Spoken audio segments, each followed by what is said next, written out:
મેં ખાલી અડધી કલાક લેટ થઈ ગયા એનું પરિણામ જોવું હોય તો ભાઈ વિદ્યામાં આવી જાવ અત્યારે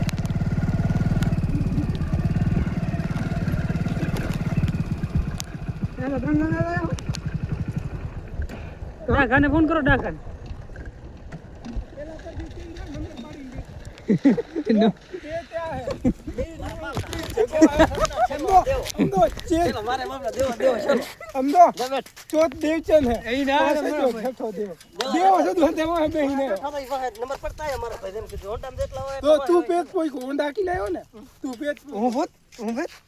મતલબ તમારામાં પેટ પોઈકો પછી હજુ આ બીજો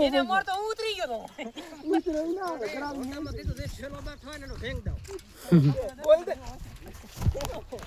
હાલો બાજીનો ફીલ કેટી આટલા જણા સ્પીડ દે જા ક્યાં ગયા